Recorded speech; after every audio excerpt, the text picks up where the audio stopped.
ഇവിടെ വന്നിരുന്നിട്ട് ഇപ്പൊ 1 മണിക്കൂറാണ്. ഇവനല്ലേടാ പറഞ്ഞ ഇവിടെ വന്നിരുന്ന കണ്ടന്റ് കിട്ടും, അത് കിട്ടും. ഇവിടെ എന്തൊരു കണ്ടന്റ് കിട്ടും?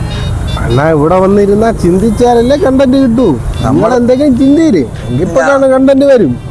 നമ്മൾ എത്ര നേരം കൊണ്ട് ചിന്തിക്കുന്നുണ്ട്. ഇവിടെ കുറേ ആൾക്കാർ അങ്ങോട്ടും ഇങ്ങോട്ടും പോണതല്ലാതെ സത്യം കണ്ണിനൊരു കുളിർമ ഉണ്ടെന്നുള്ളതല്ലാതെ വേറെ ഒരു കാര്യവുമില്ല. നിങ്ങളൊരു കാര്യം ചെയ്യും, നിങ്ങളിവിടെ ഇരുന്ന് കണ്ടന്റ് ചിന്തിക്കും. ഞാൻ പോയി ചായ കുടിച്ചിട്ട് വരാം. നമ്മളവിടെ തെണ്ടായിരുത്തിയിട്ട് പോയിരിക്കുക. അപ്പൊ അതേപോലെ ആയിപ്പോട്ടാ. സത്യം ഒരു കർച്ചീഫും കൂടെ കിട്ടിയിരുന്നെങ്കിൽ ഇവിടെ വിരിച്ചിട്ട് ഇവിടെ ഇരിക്കുകയായിരുന്നു.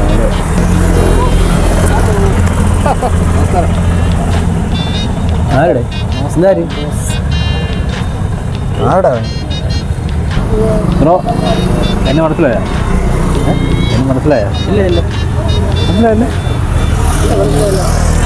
അല്ല ഞാൻ കോമഡിയിട്ടൊക്കെ ഉള്ള ആളാണ്. ഞാൻ ഇപ്പോഴീ അമേരിക്കയിൽ നിന്ന് പ്രോഗ്രാം കഴിഞ്ഞ് വരുന്നേ ഉള്ളൂ. ഓഹോ, ജപ്പാനായിരുന്നു. അത് കഴിഞ്ഞിട്ട് ഇപ്പോൾ 2 ദിവസം ആവാതെ പറ്റില്ല. ഓഹോ, നിങ്ങൾക്ക് വേണമെങ്കിൽ നിങ്ങളുടെ ചാനൽ ഈ സംഭവം എൻ്റെ കണ്ടന്റ് വേണമെങ്കിൽ നിങ്ങൾക്ക് ഇടാം. കാരണം നിങ്ങളൊരു കലാവാസനമുള്ള ആൾക്കാരാണ്. നമ്മുടെ ചെറിയ ഒരു ചാനലാണ്. കുഴപ്പമില്ല, നിങ്ങൾക്ക് ഇതിലൊരു നിങ്ങൾക്ക് അത് ഭയങ്കര പച്ച പിടിക്കും. ആദ്യമായിട്ട് മധു നീലേ നീ പോയോടി, നീ എവിടെ പോയത് നീലേ. ഇനി അടുത്ത സെറ്റപ്പെട്ട് പിന്നെ നസീർ നീ പോയി ഞാനിവിടെ.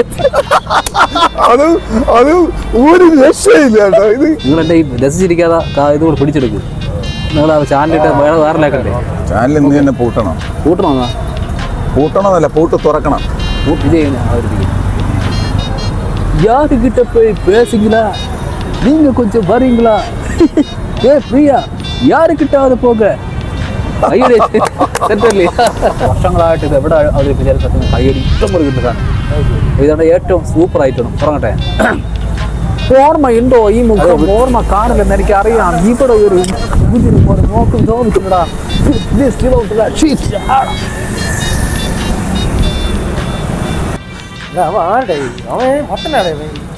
എനിക്ക് തോന്നണം അവനോ മുഴുത്ത സംഭവമാണ് കേട്ടോ. എന്താ എന്തെല്ലാം ഓടി തള്ളിയിരിക്കണത്? കണ്ടന്റ് കിട്ടിയല്ലേ? ഒന്നും പറയിപ്പിക്കരുത് നീ. അവിടെ മര്യാദയ്ക്ക് നിന്ന് നമ്മളെ പിടിച്ചോണ്ട് ഇവിടെ കൊണ്ടുവന്ന് എടുത്തിട്ട് അല്ല പ്രാന്തന്മാരെ മുമ്പ് തിന്നായിട്ട് കൊടുത്തിട്ട് നീ രക്ഷപ്പെട്ടല്ലടാ. എന്ത് പറ്റേ